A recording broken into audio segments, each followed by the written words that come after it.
let's get into Marjorie Taylor Greene on The View. So Alyssa Farah Griffin goes on maternity leave in February. And I think it's Oh, very that's the swap. transparent that Marjorie Taylor Greene is going to fill that chair at least a little bit. Now, I don't have any inside sources at The View, so please don't think I do. My inside source at The View does not work there anymore. So yes, ma'am. So it's been a while, but let's just see if we can play. I don't know which one I want to play, Ashley. You choose, dealer's choice, and then we'll go from Thank you. We'll go from there. Thing you've been very critical of. Many others are. You and I have been as well here, been very vocal about wanting the Epstein files released and getting justice for the survivors. Yes. After you publicly promised to read the names of the alleged abusers on behalf of the survivors, you say Trump called you and furiously said, quote, "My friends will get hurt." What do you think he meant by that? And how do you know, do you know what he was talking about? Yeah, what was he talking about? I don't know, but that statement bothered me deeply. I don't know who the friends are, and I can't understand why anyone would protect their friends or protect any people that were guilty of abusing, trafficking, raping these girls. There's like 1,200 of them. Yeah. Wow. 1,200. 1,200 women. That you They're not women. They're kids.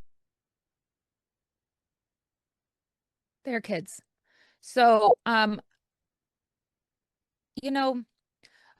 Taylor Greene promised that, if the full unredacted, semi-redacted Epstein files weren't released, she would read them on the House floor. And she said that publicly, repeatedly. So where was she? Because they got released weeks ago, right? Am I wrong in this? Because Monday was her last day in office and she's gone. She walked out. She retired on the taxpayer dime, wealthier than when she arrived, and the names of the abusers that she claimed that she was going to read in public, she didn't. She didn't expose anybody, nothing. Silence, not even an attempt. She didn't even try. And she's wrapped herself in the language of survivors, like branding herself as this brave warrior and the last line of defense for these victims who have been ignored over and over again and silenced. And then when it's mattered, the last month, she had nothing to lose. She was already going to leave.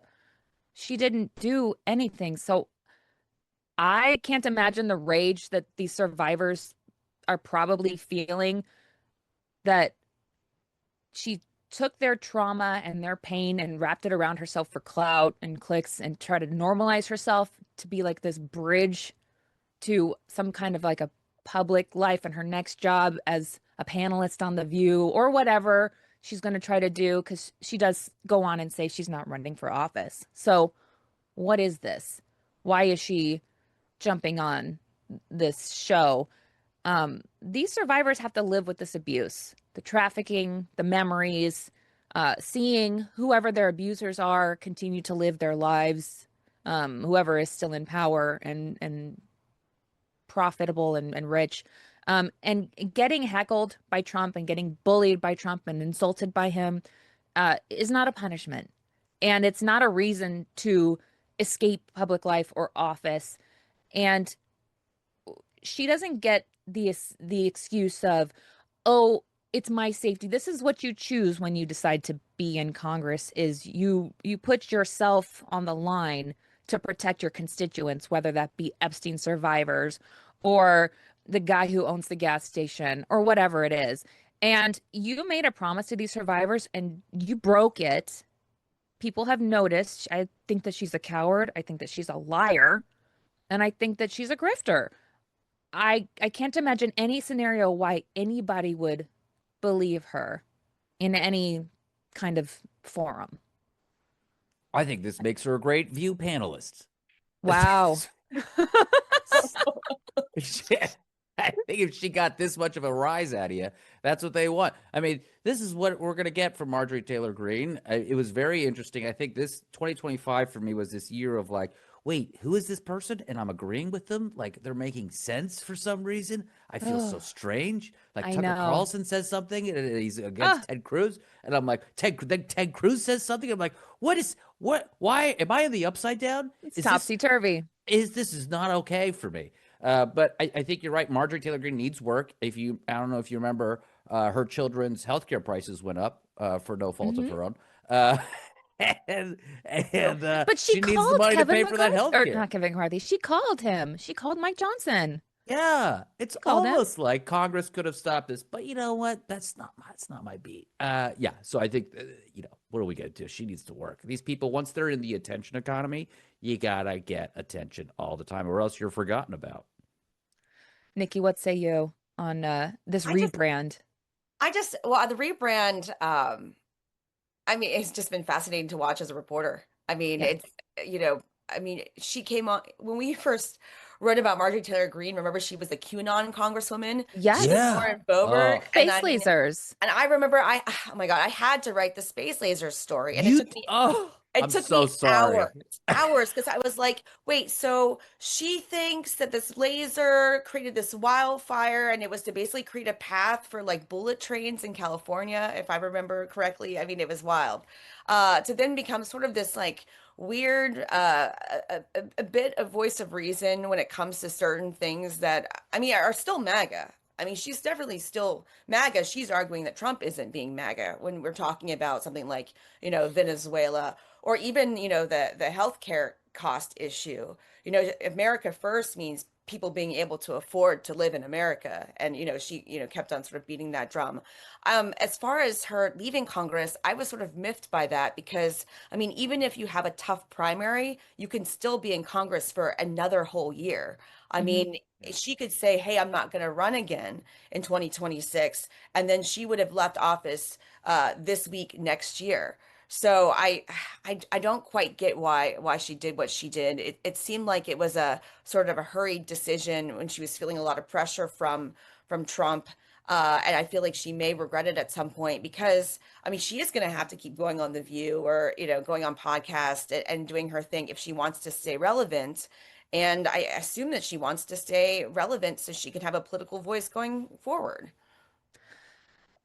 I'm a big believer in changing your mind when presented with new information, or someone that you once believed in changes their positions. Like, President Trump is no longer following through with his original 2016 ways or whatever, what have you. But I don't feel like he's different. I think that she's opened her eyes and actually seen the President Trump that I have seen this whole time.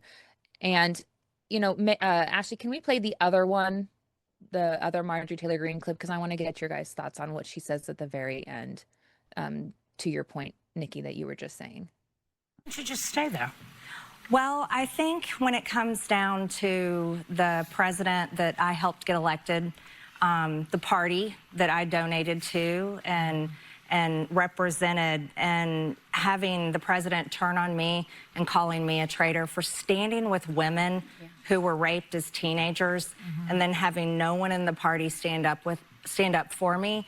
That was a high bar, but really when it came down to death threats, which I had become used to, but when they came in on my son because of the president's words, Yeah. it's too much. Right. So I get it. and I believe in term limits. Term She didn't limits. finish her term. What is she talking about? Thank you. Term limits. She still had the rest of her term to finish out. And so Full year. what constituents, or what could she even ever run for again? Like you said, she wants to stay politically relevant, sure, in a media space, or to what end? Because what could she ever run for again that anyone would even believe she'd stick through? Well, there was that story that she was going to run for Senate, right? Nikki, did you guys report on that? Yeah, of What was But then course. that? she says on The View today that she's not running for governor, she's not running for Senate, she's not running for president. So she's not doing anything aside School from boards get a lot of juice these days. possibly. I mean, but this is a woman who thought solar panels don't work at night. So, The Senate thing was interesting because there is a dispute on what actually went down there, because I mean, the way that, and I can't remember exactly who is attributing what information to whom, but, whether or not Trump basically warned her off of running for statewide office because she wouldn't win. And that is, they consider that to be, it's John Ossoff's seat, like a pretty winnable seat this time around. And so they were like, we don't need someone that, I mean, she's obviously really well liked in MAGA world, but, she's probably not going to get a lot of crossover independent and Democratic voters. So it seemed like they sort of warned her against it, and that really pissed her off. And we had on a Missy, who's a Democratic strategist, just before the break, and Yep. she was saying something very similar in that, she's from Georgia, and she said Georgia Democrats are not like, California or West Coast Democrats, that a Marjorie Taylor Greene, or not just West Coast, but, coastal Democrats. She said, like, a Marjorie Taylor Greene cannot grab independent or center-left Democrats. Just, it's not, she cannot win Georgia as a senator. So, And that means no I don't know governorship what- either. So Yeah, Yeah, I you mean, can't I don't know what her CrossFit your way statewide- to the governor's mansion that way. Yeah. and you forget about running for president. I don't know what her future looks like, because if she's going to be a panelist on The View, fine, lovely, good for her. But I don't see that lasting beyond whatever Alyssa's maternity leave is. Okay. If you got a question, I will say she could run for president. I mean, you there's think so? Yeah. Why not? Well, I mean, like, anybody could. YOLO, We like- could all run for president, make $1 million, and write a book. But like, Quit telling everyone my idea, Miranda. more financial advice from Citizen McCain. The more interesting thing is whether she would actually run as a Republican to sort of move the field toward, her version of what MAGA should be, or would she run as an independent, which is, as you know, much more difficult.